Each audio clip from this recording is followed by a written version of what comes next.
Let's bring in SoFi's Liz Young-Thomas now, talk about this. Interesting price action, yep. Certainly in these stocks, but also in tech, which was such a winner a day ago and now such a loser today. Yeah, so if we rewind to the day after the election and look at the tech sector broadly, 81% of the names were trading above their 200-day moving average. Today, that's at 41%. So there's been a serious deterioration in the number of names at least trading above that average. But the sector itself is up 0.6% over that same period. So what does that tell you? It tells you that concentration has returned, right? The average stock and some of the internals actually weaker over that period, but concentration is here, and that makes the rally more fragile. So there are a few things that you can think about. There are also the idea that overbought territory, so 4% of tech is in overbought territory. The only other sector with overbought names is consumer discretionary. So what does that tell you? It tells you that you could actually still get a better entry point into some of these tech stocks. Then the question becomes, do we want to buy them, right? Is this the beginning of something a little bit more sinister, or is this somewhat of a buying opportunity? What do you think it is? Well, more the former or the latter? Because there's nothing really to suggest that this is the former, something more sinister. I mean, They just told you Jensen Huang was on the stage in Vegas. It's not like he said anything was wrong. In fact, he underscored why things are great. That's right. So I think right now this is a pause in sentiment, and I think it should be a pause in sentiment. So what's happening, if you just look at yields, we all know that the 10-year yield has risen considerably over the last few weeks, and the yield curve has steepened. The rational response to that is that growth stocks should pull back as yields go up.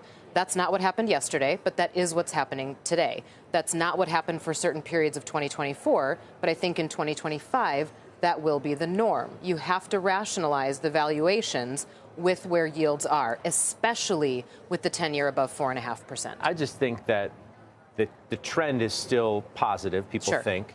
The narrative is still overwhelmingly positive because of the new administrations coming, tax cuts and everything else that we talked about 1,000 times already.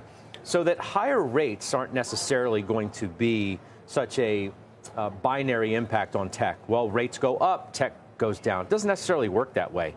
And it certainly doesn't appear to work that way anymore.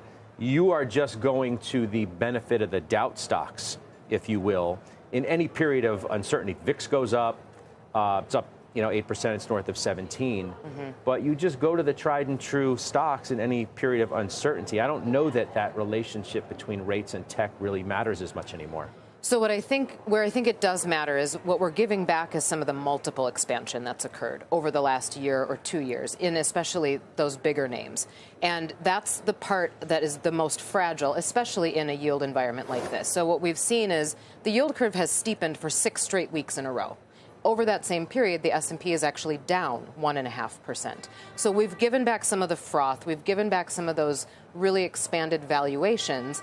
And the performance of the S&P, although broadly down 1.5%, cyclicals have outperformed defensives, which is, again, something that should rationally happen, especially if our expectation for 2025 is that we'll have this pro-growth, pro-cyclical environment. So it's not to say that tech is suddenly going to just fall out of bed. It's that there's probably opportunity in a yield environment like this for other sectors to do better. So tech can still be held. Even if in a yield environment like this where yields are elevated, because I would suggest that that's not going to happen.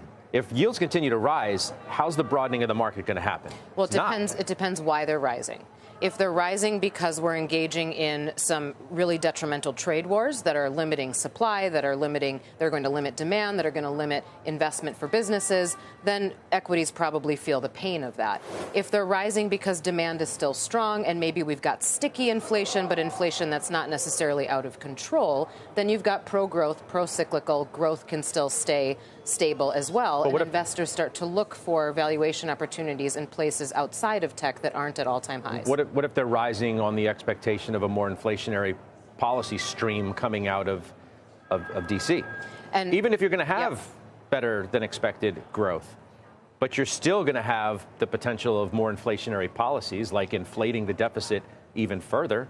So what I think that does is it keeps a lid on the return potential. We're not going to have another 25% year in that case, but it still allows some of these other sectors to look more attractive on a valuation basis. So, for example, what's happening today, yields did spike in response to that ISM services prices paid component. We're almost 5% on the 30-year, by the way. Right. Right, which is that's a big move, and it was a big move in the 10-year too. So yield spiking on that expectation is an inflationary response, right? The expectation for Fed cuts went down quite a bit afterwards, but still the main pain in the market is in tech, because that's where the discount rate hurts the most. So as the discount rate stays elevated, it hurts growth stocks. But if this is, again, a pro-growth, pro-cyclical environment, if you're worried about valuations, there are some cyclical sectors out there and industry groups that look pretty attractive at these levels, even with elevated yield.